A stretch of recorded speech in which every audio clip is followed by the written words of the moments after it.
conseil constitutionnel li tax ma am ci mbetteel moo di bi nga xamante ne le ministre de l'intérieur gàntaloon na liste départementale bu Dakar bu Yewwi moom dafa am ay propos yu mu ci waxoon foofu dafa leeral li nga xamante ne moom la code électoral bi wax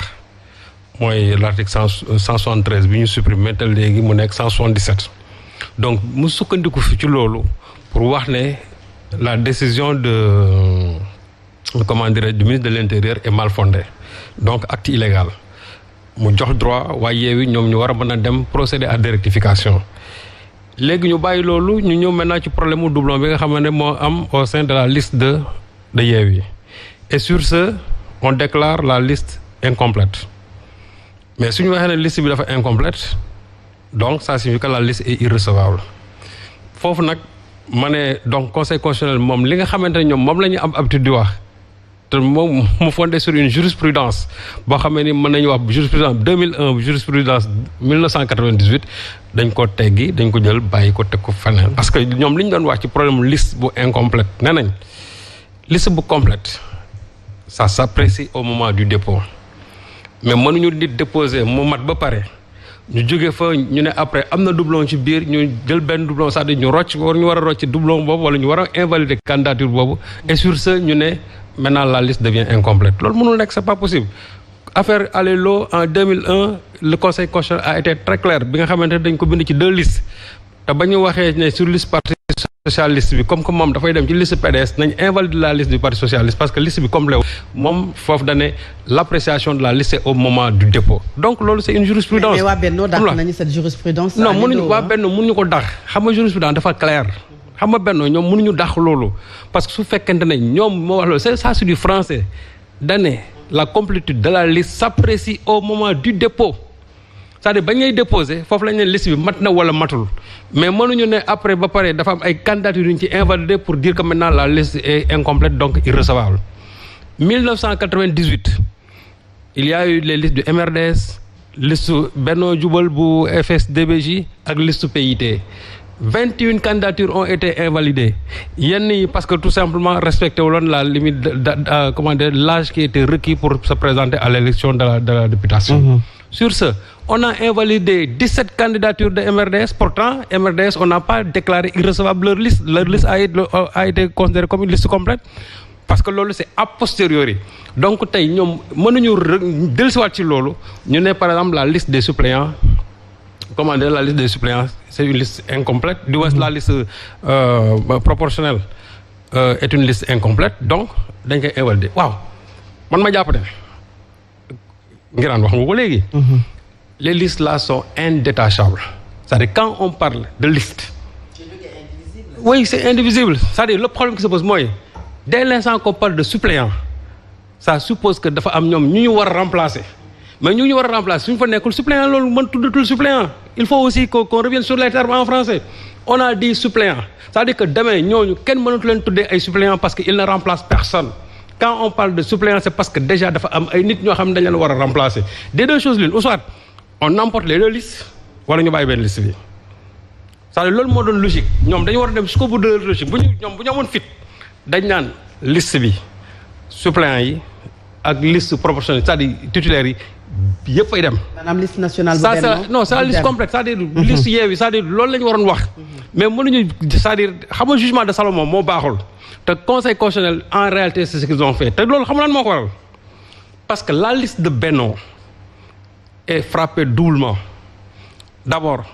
la liste a un problème de parrainage secondo la liste aussi a un problème de parité te loolu c'est clair comme l'eau de roche seen problème paritaire bi ñëpp gis nañ ko. seen problème mu parrainage bi ñëpp gis nañ ko d'ailleurs li ci gën a grave mooy aujourd'hui nous on a un ministre de l'Intérieur dangereux pourquoi il est dangereux parce que quand un ministre va jusqu'à frauder c'est-à-dire sur un arrêté ça devient extrêmement grave. Comment il a fraudé? Mais comment il peut sortir un arrêté parce que tout simplement on a dit que Benno ñoom ils ont été frappés par la jurisprudence Malick Gakou sur le surplus du parrainage le lendemain du dépôt mu génne benn arrêté pour dire que oui surplus xaw ma c'est nul c'est-à-dire dès l'instant qu'il y a un dépôt bu fekkee ne dafa am surplus c'est nul et non avenu waaw mais xam nga arrêté boobu soo ko jàngatee sax c'est-à-dire précision bi mu am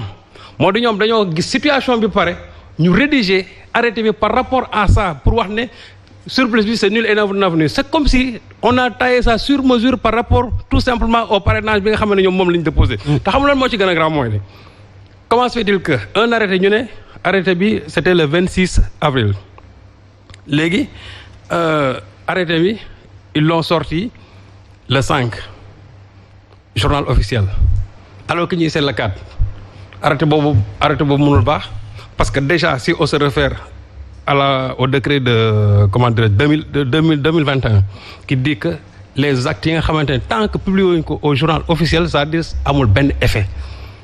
te ñu ngi ko kañ lañ ko publier on l'a publié le 5 ñii ils ont fait leur parrainage le 4 ça signifie que arrêté boobu c'est-à-dire mënul rétroactif c'est pas possible mënul nekk donc et puis li ci gën a grave moo di on sort ça le jeudi def édition spéciale journal officiel alors que ça doit paraître les samedis donc ça veut dire que ministre de l'Intérieur en réalité c'est un ministre partisan et c'est là où foofu lay fustiger opposition bi parce que tant qu'il y a un ministre partisan il fera tout pour que sa liste passe parce que c'est impensable aujourd'hui. C'est-à-dire que l'opposition devait se battre. Oui mais c'est ça c'est-à-dire gis nga dans ce pays fii loo fi xeexul doo ko am Macky Sall moo taxaw mu ne moom ministre de l'intérieur c'est-à-dire bu bokkul ci parti am c'est-à-dire mënul nekk Abdoulaye Wade waxoon na ko fi Diouf waxoon na ko fi les gens sont battus finalement Diouf a cédé Wade a cédé mais avec Macky Sall les gens ont laissé passer parce que ba mu taxawee moom ñu ne wax ne ko yow yaa ko fi waxoon moom mu ne waxu ko ñu defal ko VAR il s'est rendu compte que en réalité moo ko waxoon leen waroon mooy descendre sur le terrain c'est-à-dire jëflante ko guddeeg bëccëg ba keroog ñuy am li ñu bëgg parce que aussi gis nga politique rapport de force la mais si le président Macky Sall wax ne du ma ko def opposition bi aussi ñoom ils dorment sur leur laurier c'est leur affaire parce que le problème qui se pose aujourd'hui ñoom xam nañ ne un ministre partisan il ne va jamais scier la branche sur laquelle est assis son président duñ ko def ils ont besoin le président a besoin de majorité wax na ko nee na moom c'est impensable dans une interview à une cohabitation ça signifie quoi ça signifie que man j'ai besoin d'une majorité mais cette majorité là fan lay commencer d'abord par les njuuj njaaj du ministre de l'intérieur il faut que ministre de l'intérieur lu mu mën a ci ay pexe tey dina ko def te et ça ne s'arrête pas à ça xam nga fi nekk nii weesu nañ lii nañ dem ci élection yi di ngeen gis lu garaaw a garaaw ci fichier yi parce que aussi affaire bi c'est-à-dire étape par étape la xam nga fi nekk nii am na déjà lu ñu wàññi. mais mënuñu dëkk aussi ci décrier le fichier électoral. mais non c'est-à-dire non mën nañu ko de xam lu tax. le problème je pense a été réglé. ci élection avec l'audit du fichier électoral. c'est pas réglé xam lu tax. quel est le seul politicien aujourd'hui qui peut me dire le vrai fichier bi nga xamante ne ci la ñuy demee élection amul benn politicien bu ko fi am d'ailleurs lu gën a grave mooy comment se fait-il que ñoom ñuy accepter di dem parrainage alors qu'ils ne disposent même pas du bon fichier. c'est-à-dire opposition bi dañu raté ay combats yu bare li ñu waroon defuñu ko. parce que aussi mënuma d'accord nit ñi ñu ne dañuy dem parrainage alors que yow logiciel bi nga xamante ne mooy tax yéen c'est-à-dire ci la ñuy xoolee saytoo lépp lu jëm ci parrainage bi yéen vous ne l'avez même pas et puis les gens ne se battent pas pour avoir ça moo tax aussi on a laissé trop de champ libre aussi au pouvoir moo tax pouvoir bi lu leen neex la ñuy def. alors c'est clair, et là c'est de la responsabilité exclusive de l'opposition lu leen dal tey ñoo ko teg seen bopp. Une opposition divisée ou dispersée alors Marème Soda yéen également vous êtes partie de l'opposition gis nañu Aar Sénégal souvent génne ay communiqués ay déclarations également ban appréciation moom ngeen jàngatee cette décision du conseil constitutionnel bi nga xamante ne dafa rejeter li nga xam ne mooy recours yu coalition yëpp déposé woon. waaw Fat Abdou merci beaucoup si sa laaj bi alors comme ni nga ko waxee génne nañ communiqué allant dans ce sens des décisions conseil constitutionnel bi tey na xel parce que pour ñun dañu jàpp ne amul ñaari liste amul liste titulaire amul liste suppléant on parle de liste proportionnelle. Et liste proportionnelle yi bu méngoowul ak li code électoral tëral je pense que ne dañu war a nekk ci disposition pour dàq bi du rek dañ lay sanctionner parce que tamit ça fait partie des règles du jeu suñu collègue mbokk ngiraan sànq mi ngi koy wax mi ngi naan ñun ñëpp ñu ngi yor code électoral bi ñun ñëpp xam nañ les règles du jeu lan moo tax tey ñu xaar ba tool parce que man dama jàpp ni pouvoir bi duñ ñu baal dara kon ñun ñoo war a def de telle sorte que galgal yi ñuy mën a teg ñu mën ko teggi et ñaari mbir dafa feeñ ci mbirum constitution liste yi benn bi mooy peut-être absence d'humilité parce que c'est vrai que code électoral lañ am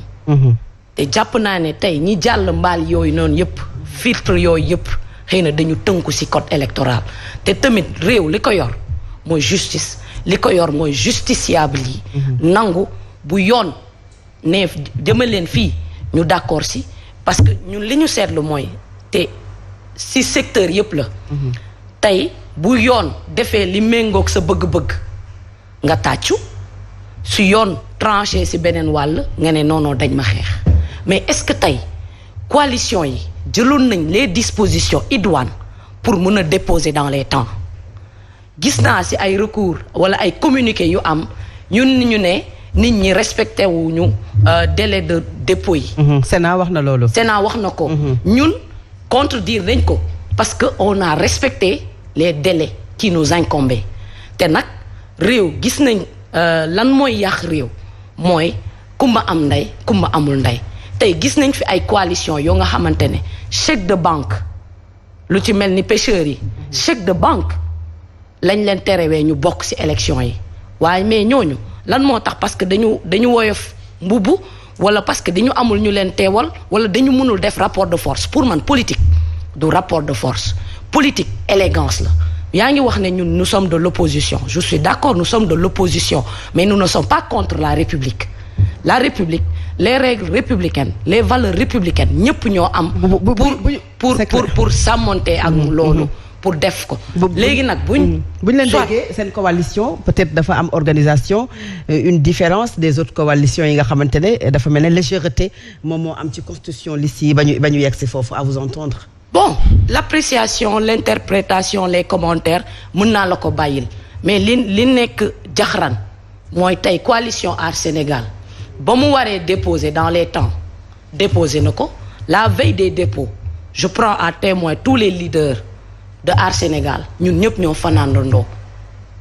on a passé la nuit ensemble pour mun a defar suñuy liste ñu ànd ak suñu mandataire suñu directeur de cabinet Théodore Chérif Monteil point par point ñu koy scruter ba nga xamante ne suñu liste terewul